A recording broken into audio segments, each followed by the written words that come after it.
Olá, o Pauta Especial está no ar. Hoje vamos falar sobre as mudanças no Fundo de Garantia por Tempo de Serviço, o FGTS. Se por um lado elas diminuem as perdas do trabalhador, por outro, podem prejudicar o financiamento da casa própria. Também vamos falar sobre a alimentação que deve ser fornecida pelas escolas de Maceió para crianças celíacas, diabéticas e com outras necessidades especiais.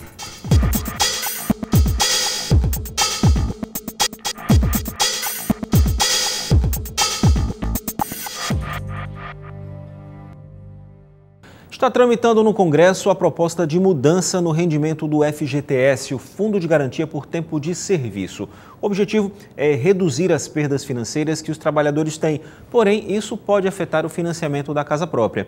A Luciana Caetano, que é economista, está aqui comigo no estúdio, falar um pouquinho mais sobre esse assunto. Luciana, bem-vinda mais uma vez ao nosso programa. Bom, vamos começar esclarecendo que tipo de mudanças seriam essas. Pois é, o que vai mudar é a rentabilidade desse fundo. Esse fundo foi criado em 2007, obviamente o FGTS é de 67, mas o fundo ele é criado em 2007 exatamente com o objetivo de você usar essa poupança forçada para financiar alguns produtos que foram estratégicos para o desenvolvimento do país, como financiamento de casa própria, infraestrutura, saneamento e... Com essa elevação da rentabilidade de 3% para 6%, um pouco mais do que isso, obviamente você vai encarecer o financiamento desses produtos, ou seja, o governo não vai mais conseguir subsidiar os juros da casa própria, principalmente a habitação popular, como ele vinha fazendo antes. O custo do financiamento vai ficar um pouco mais alto, porque o governo teria que cobrir pelo menos esse 6%, ou seja, vai dobrar, aumentar 100% a rentabilidade hoje do Fundo de Garantia por Tempo de Serviço. É bom para o trabalhador, obviamente, porque é uma poupança forçada que vai ter uma rentabilidade igual à caderneta de poupança. Por outro lado, considerando a atual conjuntura econômica, para o governo é complicado porque há uma tentativa de debelar a crise e a indústria da construção civil já é um setor que vem enfrentando dificuldades. Então, como você tem um déficit habitacional ainda muito grande na base da pirâmide, esse encarecimento vai dificultar mais ainda o acesso da população de baixa renda à habitação popular. É uma balança meio complicada de equilibrar aí, né? Exatamente.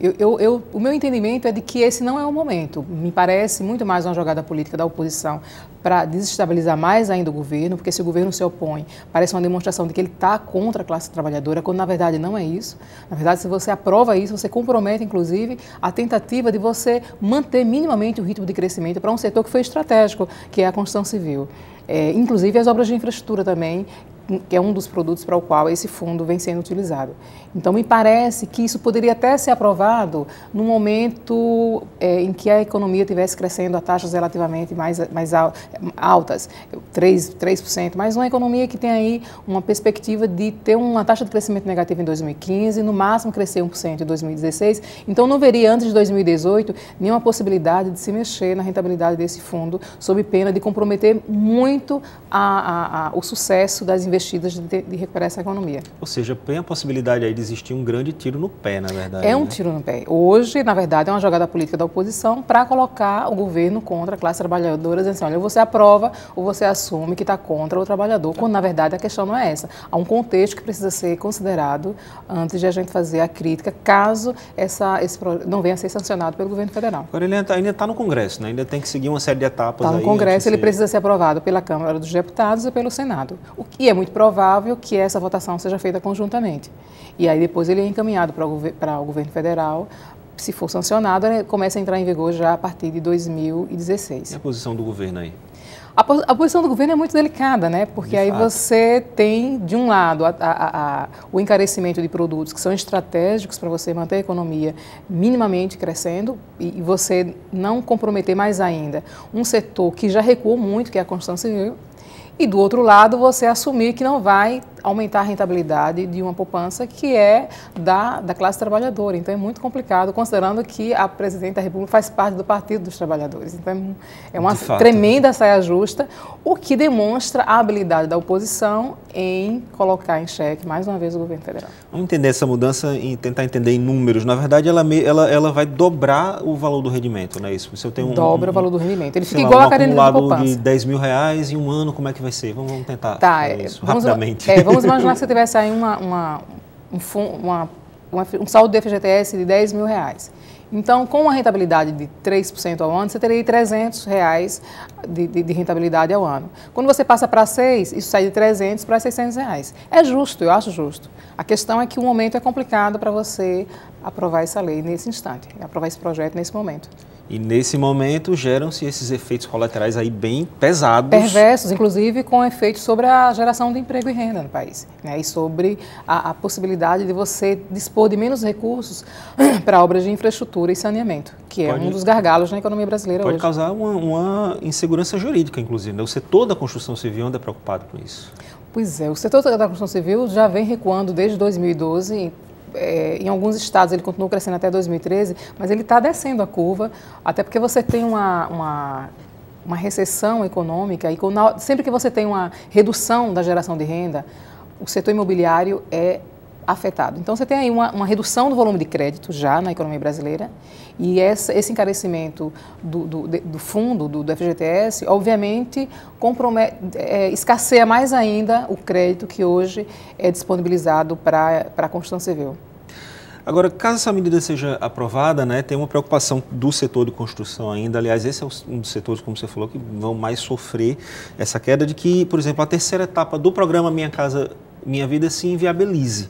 Não é isso? Assim, de que forma? Vai ter o que eles chamam de descasamento. O que é que seria isso? Ele se inviabiliza considerando o fato de que você tem uma população de baixa renda que não consegue com a própria renda bancar isso, a menos que você tenha tenha esse financiamento subsidiado pelo governo, que é o que vem acontecendo hoje, e o governo só faz isso porque ele lançava a mão desse fundo.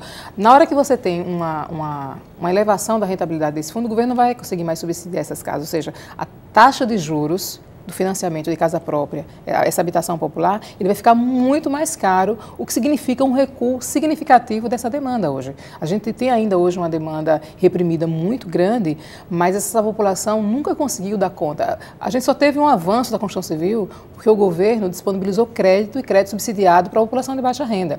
Na hora que você tira isso, você não consegue mais avançar nessa direção.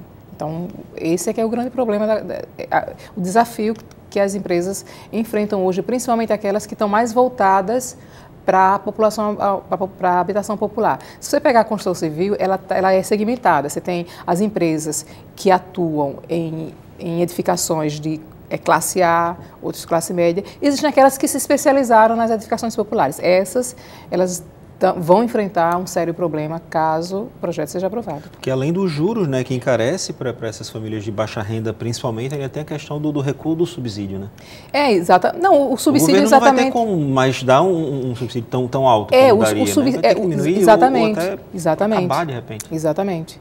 Eu não sei como ficaria, já que o governo vai ter um custo mais alto da rentabilidade do FGTS, eu não sei sequer se o governo vai conseguir manter a isenção tributária para alguns produtos da construção civil também. Então, acho que você tem aí o efeito cadeia. Há hoje uma tentativa de você elevar a carga tributária, de o governo reduzir gasto. Então, se você conciliar aí uma elevação de carga tributária e uma elevação do custo de financiamento, isso é um tiro de misericórdia em um setor que já está recuando, já vem recuando há uns 2, 3 anos. Isso reflete em recuo de investimento, recuo de pessoas que vão querer investir na casa própria e aumento de desemprego também, né? Com certeza.